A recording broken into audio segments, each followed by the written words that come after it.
சொல்ல மச்சான், ஏதோ கேட்கணும்னே. அதான்டா காலேஜ் வேற முடிய போகுது, ஏதாவது வேலையில போய் சேரணும். பாரப்பா, வேலைக்கெல்லாம் போறேன்ற. என்ன வேலைக்கு? அதான் மச்சான் அந்த வீட்டுல இருந்து வேலை செய்வாங்களே. ஐடியா? அதான் மச்சான் அதில் தான் சேர போறேன்.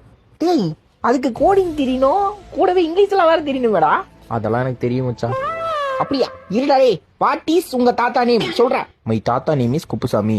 கரெக்டா சொல்லிவிட்டான். சரி, வாட் இஸ் உங்க வீட்டுல சாப்பாடு? மை வீட்டுல உப்புமா. என்னடா இங்கிலீஷ் பேசுற? எல்லாம் உன் கூட சேர்ந்து தான் மச்சான் கத்துக்கிட்டேன். சூப்பர் மச்சான், இப்படியே பிக்கப் பண்ண. ஒன்னும் இல்ல, அவங்க பேசுறத கொஞ்சம் காப்பி பண்ணி நம்ம இதுலயும் சேர்த்துக்கிட்டோம்னா வேலை முடிஞ்சு. தெரியும் மச்சான். சரி, நாளைக்கு கொஞ்சம் ப்ரிப்பேர் ஆவா. எனக்கு தெரிஞ்ச பொண்ணு ஐடில படிக்க, அதுகிட்ட சொல்றேன். ஓகே மச்சான். மெயினாக இந்த கொஸ்டின் கேட்பானுங்கடா, வாட் இஸ் யுவர் பயோ அப்படின்னு கேட்பானுங்க. மை பயோ இஸ் சிங்கிள் பையன், எஃப்எஃப் லவர் அண்டு என் வழி தனி வழி, I don't like attitude and I am attitude. அப்புறம் கடைசியா பயோ படிக்கிறியாடா பண்ணி. போலே, அவ்வளவுதான் மச்சான். நாளைக்கு இன்டர்வியூ அட்டன் பண்றேன், நாளைக்கு வேலையில சேர்றேன். I am waiting. மச்சான் இது ஓல்டுடா, இன்டர்வியூ முடியறப்ப கரெக்டா ஐ எம் கம்மிங்னு சொல்லு. I am coming.